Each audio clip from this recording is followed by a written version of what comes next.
On today's Exploring History podcast, I'll talk about a time when the United States helped a continent be strong and free.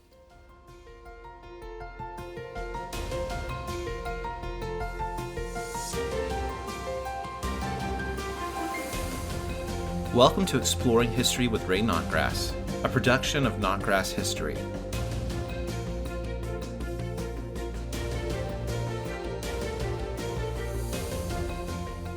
Millions of people did not have enough to eat. Farmland, factories, roads, and bridges were destroyed. Millions were unemployed. Many feared an imminent threat of foreign invasion. And these were the crises in the nations that had won the recent war. Europe had not fully recovered from the Great War of 1914 to 1918, when a second world war engulfed the continent from 1939 to 1945. The Nazi onslaught, followed by the conquering Allied invasion, resulted in economic chaos across the length and breadth of Europe that continued into 1947. The two world wars destroyed a large part of the Europeans' ability to farm, work, and trade. The people of the victorious Allied nations in Europe wanted desperately to resume their normal lives, but they did not have the resources to do so. For example, the standard of living, meaning the availability of goods and services, in France after World War II was about half of what it had been before the war. Industrial production in Italy after the war was about 1/5 of what it had been before the war. Agricultural output there was 1/2 of pre-war levels. Italy had been an ally of Germany at the start of the war, but it surrendered in 1943 and joined the Allies. The agricultural harvest of 1947 in Europe was particularly poor and left people even more desperate for food. Officials in France expressed concern about their limited supply of bread. In addition to all of the economic hardships, political questions simmered. For instance, American, British, French, and Russian military forces occupied and controlled defeated Germany, but the Allied nations had no long-term plan for what would happen there. Many European political leaders and much of the general public in Europe thought that Germany should somehow pay for starting another war that resulted in so much suffering, death, and destruction. However, history taught that making Germany pay would cause more problems than it would solve. The victorious nations in World War I had required Germany to pay dearly after that conflict. The Treaty of Versailles that had ended that war had placed the blame for the war fully on Germany. It had stripped Germany of its military resources and forced Germany to pay reparations, meaning payments of money, to the victorious nations. The burden of these payments had helped prevent Germany from recovering economically after that war. Germany eventually was unable to pay the reparations, and the victorious nations canceled them. A large number of Germans deeply resented this punishment. Adolf Hitler played on this resentment to justify his seizure of power and his aggression against other countries. Allied nations knew that harsh treatment of Germany after this Second World conflict might result in yet another conflagration. But how could the nations of Europe recover and not live in fear of another war? In addition to these realities in Europe, a new factor had emerged in the geopolitics of the continent. Geopolitics refers to the influence of geography on political activities. To the east of Europe lies Russia.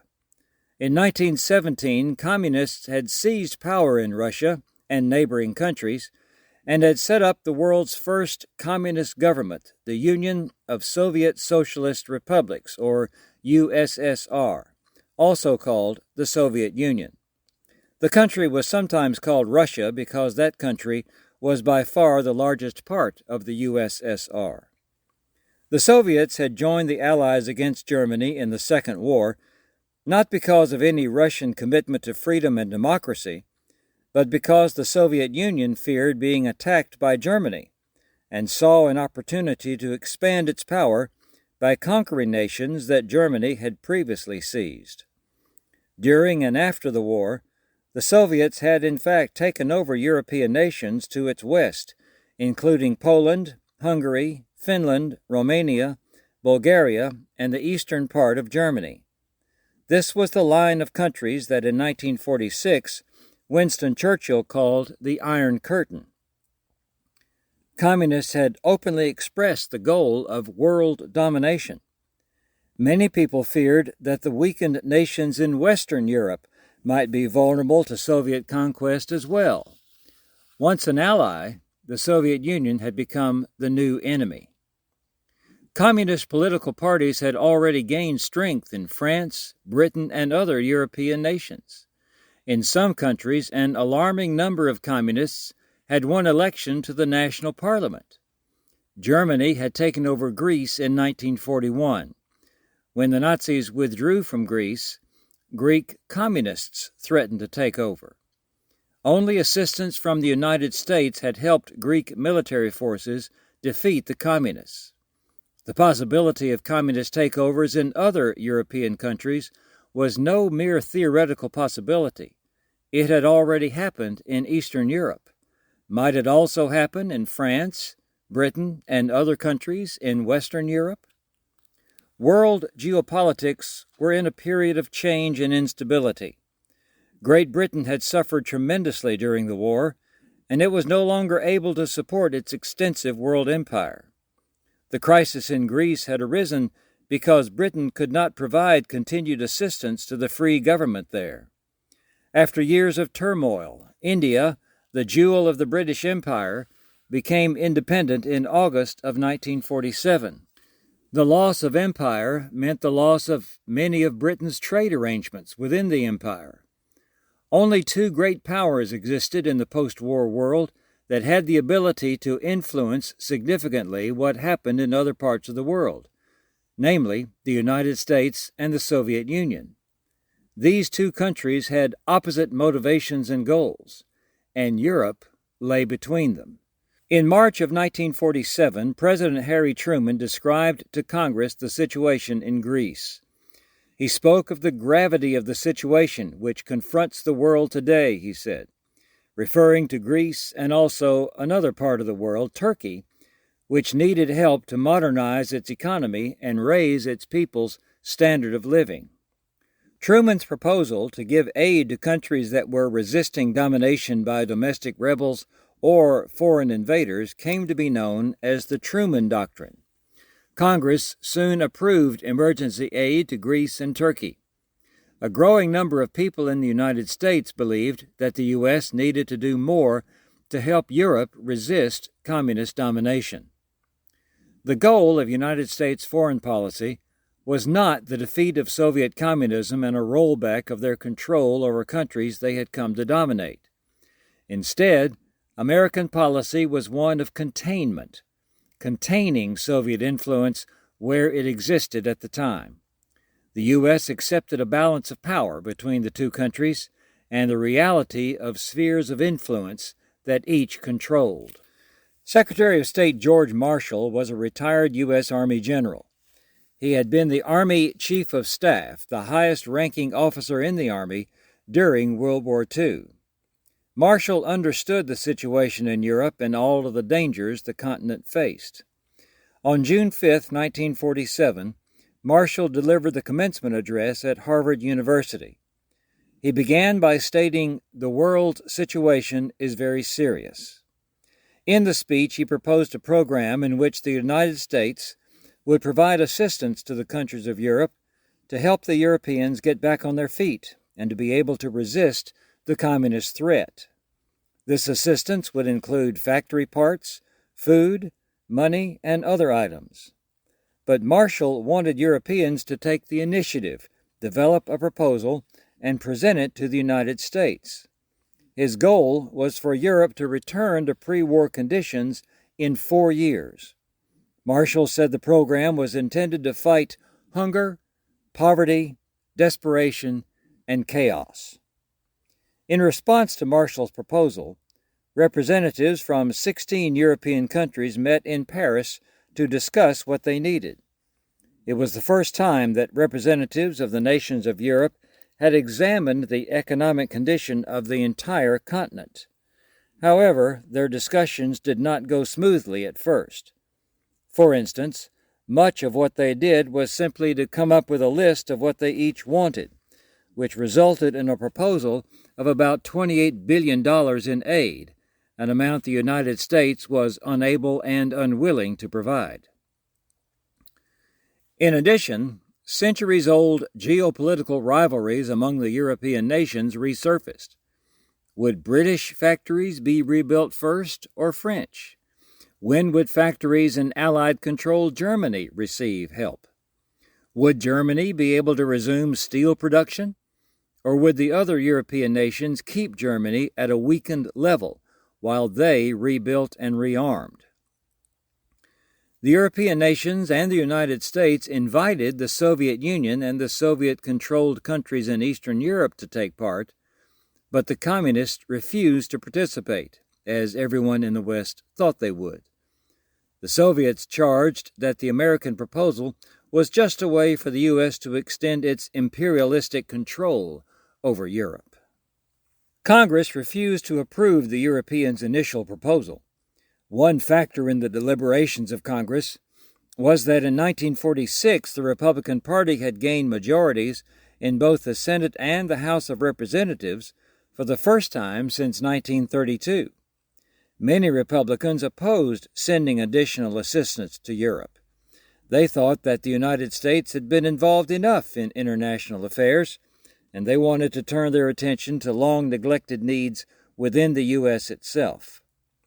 A geopolitical reality for the United States was that the Atlantic and Pacific Oceans had protected this country from the extensive physical destruction and loss of life that Europe and Asia had suffered. The U.S. lost over 418,000 military and civilian personnel because of the war, but the loss of life worldwide numbered in the tens of millions. American involvement in the war had broken the country's long-standing pattern of isolation from foreign entanglements, and many Americans wanted to see the country return to its previous isolation. Despite the initial rejection of the European aid request, Congress continued to discuss some form of aid through 1947. President Truman made another speech to Congress in December of that year, urging approval of the package. During this period, many people in the U.S. were becoming concerned that communist agents were infiltrating the U.S. government and other parts of American society. In late February 1948, an event took place in Europe that made the request for assistance even more urgent. Communist forces directed from the Soviet Union took control of Czechoslovakia. This added yet another country to the Soviet bloc and extended the Iron Curtain even further west. Congress approved the European Recovery Program, usually called the Marshall Plan, and Truman signed it into law on April 3, 1948. Assistance began flowing to Europe immediately and made a huge difference in specific ways. The U.S. eventually shipped wheat, tractors, cotton, tires, airplane parts, and much more, including materials to rebuild factories, roads, and bridges, as well as some direct financial aid to 17 countries in Europe. The part of Germany still controlled by the Allies, called West Germany, participated also. Europe began a remarkable recovery. People began having sufficient food. French harbors, 70% of which had been destroyed in the war, were rebuilt. Tractors, seed, and fertilizer revitalized European agriculture. Mining and industrial equipment helped put people back to work. Germany produced twice as many cars in 1953 as it had in 1936. One polio victim in France received an iron lung from Denver. Above all else, the Marshall Plan restored the confidence of Europeans that they could endure materially and be free politically. The influence of communist parties in Western European countries fell to insignificance. Communism had nothing that most Europeans found attractive once the people had what they needed to live in freedom and without want. The United States economy grew also. Europeans were once again able to trade with the U.S. This meant that Europeans sold goods to the U.S., and thus Europeans had the money to buy goods from the U.S. The American economy had begun to recover from the Great Depression during the war through its production of wartime materials, but the increased post-war trade with Europe helped the U.S. economy to grow even more. The policy of containment limited the Soviet Union's sphere of influence where it was in Europe. However, this did not mean that the Soviets quit trying. Another geopolitical crisis developed in June of 1948. The Soviets controlled East Germany, while the Allies controlled West Germany. In addition, the two sides maintained divided control over Berlin, the German capital that lay completely within East Germany. On June 24, 1948, the Soviets blockaded all land access to West Berlin. In response, President Truman ordered an airlift of all necessities to keep West Berlin functioning and free.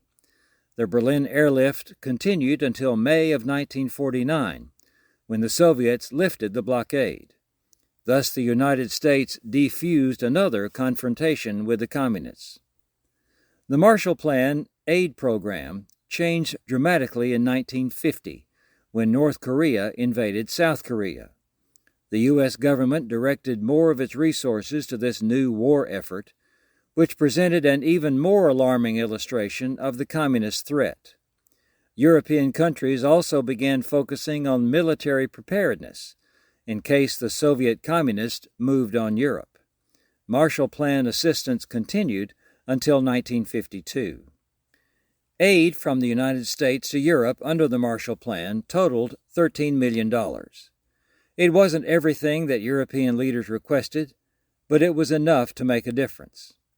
Perhaps the most important effect of the Marshall Plan was that the people of the United States had the opportunity to provide humanitarian aid to those in need, as they have done many times before and since.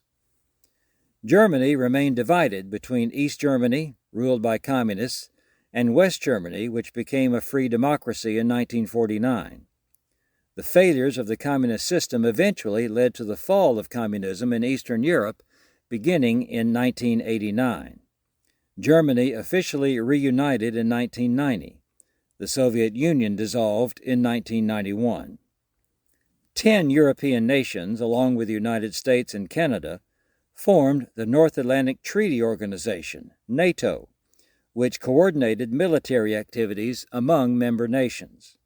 NATO stood as a defense against the possibility of communist invasion of any participating country. The NATO Charter says that member countries will see an attack on one member country as an attack on all member countries. NATO has since grown to 32 countries, including some former allies of the Soviet Union. European countries began to lay aside their rivalries and work together to coordinate trade and production. Trade tariffs were lowered or eliminated. This trend of cooperation eventually led to the creation of the European Common Market in 1957, which became the European Union, or EU, in 1993. Most of the EU uses a common currency, the euro. The EU is not a perfect arrangement. In 2016, Great Britain began the process of withdrawing from it. However, cooperation is better than renewed armed conflict, of which Europe had seen plenty in the previous generations. The Marshall Plan did not directly fight communism. Instead, it strengthened the nations of Europe, and this helped Europe achieve economic and political stability which helped Europe to resist communism. The doctrine of containment lay behind American involvement in the later geopolitical conflicts in Vietnam and Korea, where communists wanted to extend their control over free areas. The Marshall Plan redefined geography. The Atlantic Ocean was no longer a barrier to cooperation. The Atlantic Community, which includes countries on both sides of the ocean and is exemplified by NATO, came into existence. The United States and Europe, which once had kept each other at arm's length, began working together for mutually beneficial aims.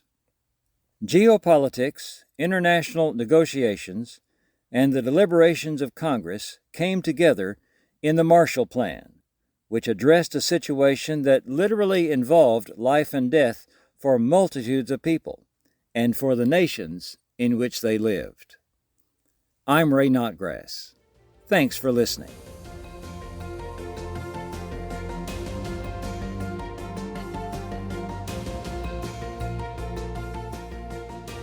This has been Exploring History with Ray Notgrass, a production of Notgrass History. Be sure to subscribe to the podcast in your favorite podcast app, and please leave a rating and review so that we can reach more people with our episodes. If you want to learn about new homeschool resources and opportunities from Notgrass History, you can sign up for our email newsletter at exploringhistorypodcast.com. This program was produced by me, Titus Anderson. Thanks for listening.